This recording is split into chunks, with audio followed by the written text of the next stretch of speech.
Hello, everyone, and welcome to the 2023 F1 Testing Debrief Show for day one of preseason testing action here on the Backmarkers F1 Show channel.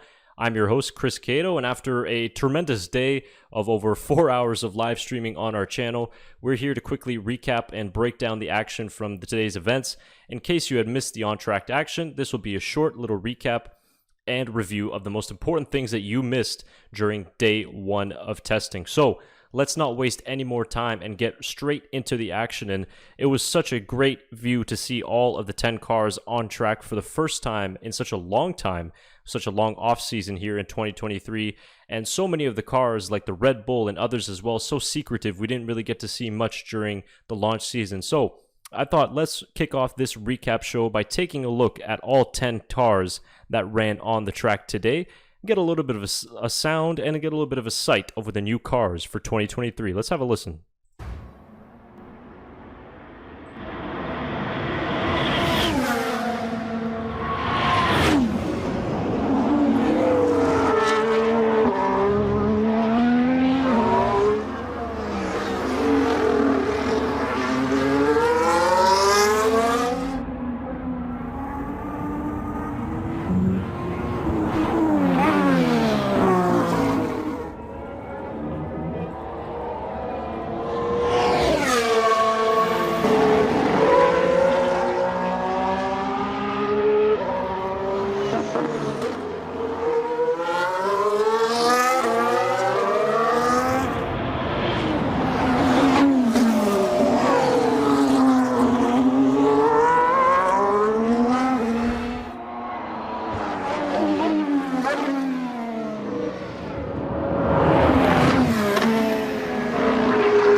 So there you have it, all 10 cars that were featured on the track today. So make sure to also comment down below which livery you think is the best out of the 2023 field so far. But let's move on into the numbers behind today and look at the most laps completed by the teams in the first day of running in Bahrain. So the most laps completed today was Red Bull, 157 laps on the board, all done by Max Verstappen, who was the solo driver for Red Bull today.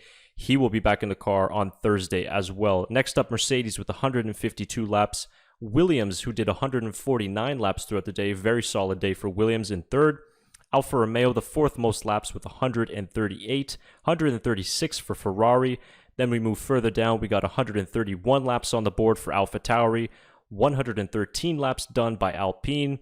108 for Haas. In ninth, we had Aston Martin, who completed 100 laps, and the least amount of laps done on day one of 2023 F1 testing was McLaren, who only completed 92 laps. And we'll be touching on McLaren in just a few minutes as to why they did so few laps. But I figured we'd start off in the AM session of some of the most important things that happened and noteworthy things. And one of the great things about the first day of testing was we really didn't have any major technical or mechanical issues for either of these teams.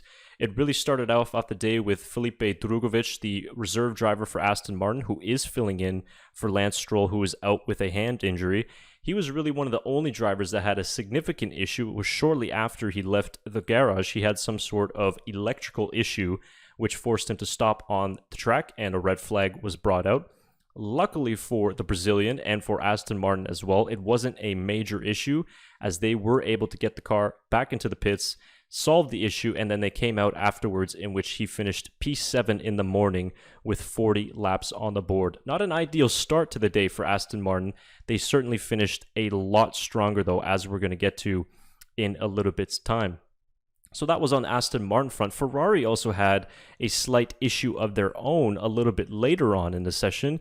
And in terms of, they had some issues with the front nose cone. In particular, the carbon fiber was actually deforming under the air pressure that it was causing. You see in the video there as well, as the car started to slow down, the carbon fiber would expand back up again.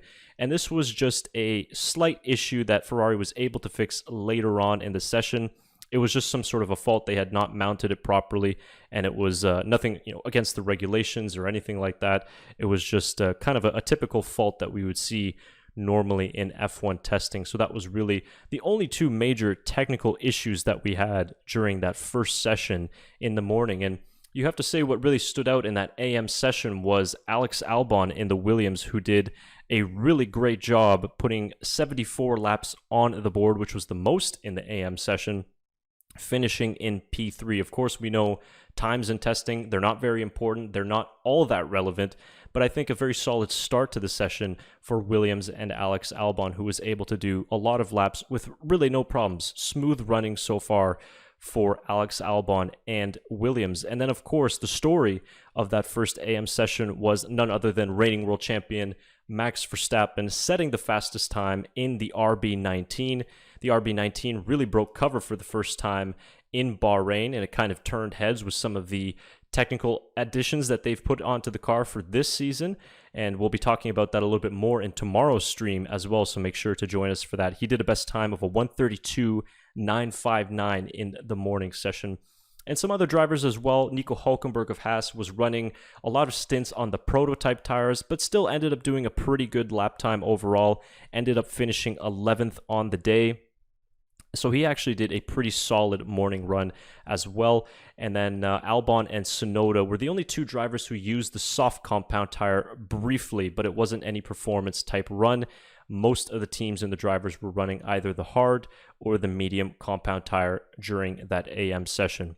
So then as we moved into the PM session, as a start, the dusk fell on the Bahrain International Circuit and nightfall, the really cars just came alive, and we started to see a little bit more performance runs in the very beginning of the session and mostly at the end as well. But the big story from that second session was the issues that McLaren had with their brakes. Once again, if you remember to 2022, they had significant brake problems that hampered their running, and this was the problem of why McLaren only did 92 laps, because Lando had to sit in the garage for at least a solid 45 to an hour, I think it was, getting the brakes fixed. It was a problem with the brake cooling intake connection to the front wheel deflectors. Now, they were able to solve the issue, and Norris went out on track afterwards, and he was able to continue the session and actually ended up putting in a pretty solid lap at the end of the day to finish him at P5, a 1:33.4. It was 0.6 off the pace of Max Verstappen,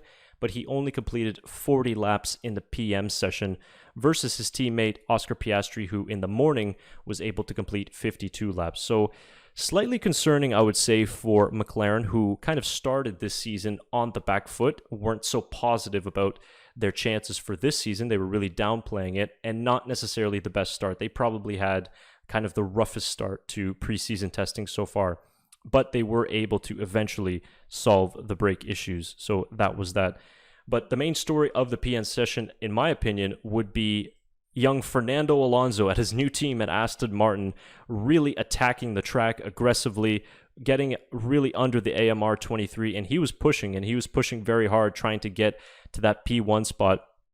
And he eventually wasn't able to do so, but he put in a really solid lap time that sees him go P2 on the first day of winter testing. Again, you got to remember, lap times aren't all that important yet. It is only the first day of testing, but Alonso was very, very attacking and aggressive in his style, and I think that's a positive sign if you're an Aston Martin fan, to show that he is fairly comfortable with the car, and also the AMR 23 is giving him the abilities to push so early on in this preseason and in the first session as well. So I thought that Alonso had a very, very good day of winter testing.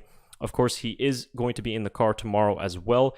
It is still to be confirmed whether what Aston Martin will do with Lance Stroll being out due to a hand and wrist injury.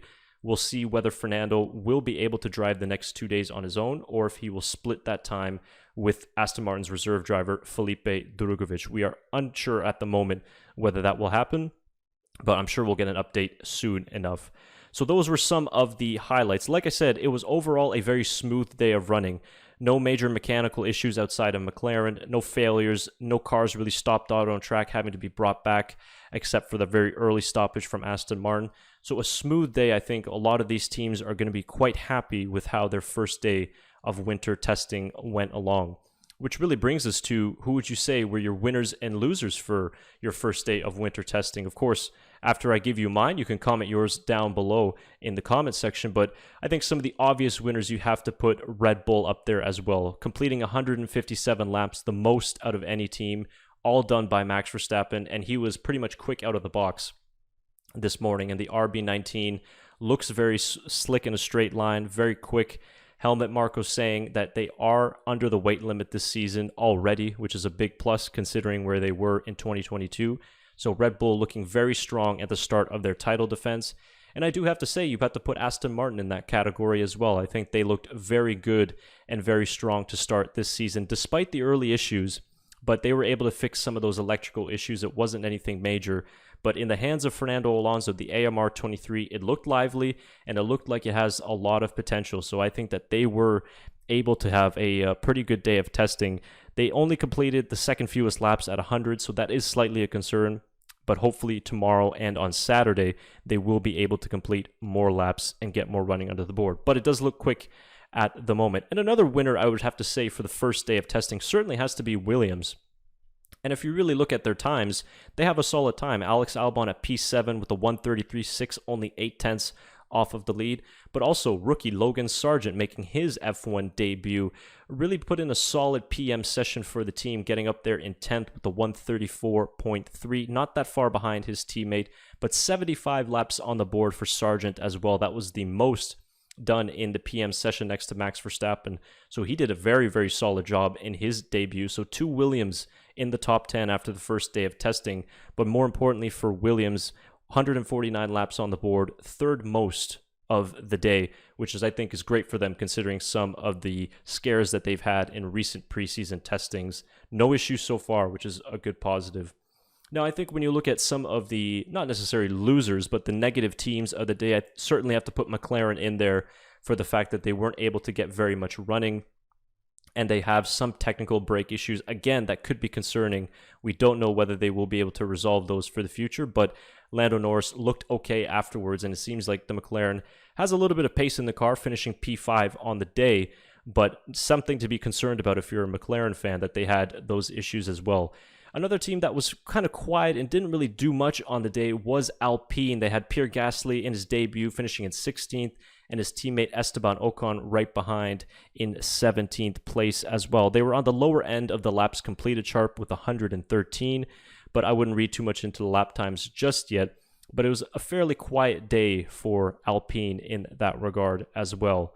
But other than that, I would say that it was a solid opening day for the majority of these teams. And I think that we're going to get a very interesting next 2 days of testing as well, especially as we get into day 3 and teams are going to finally start to strap on the soft tire. And we're going to get to see a little bit of a preview of what the pace is going to be like of these cars as we go forward.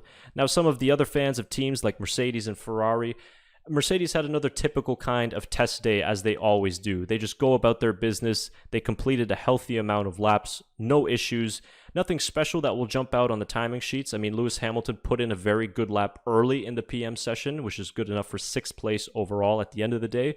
But nothing special, nothing crazy. Mercedes typically fly under the radar for winter testing, and they really kind of did more of the same.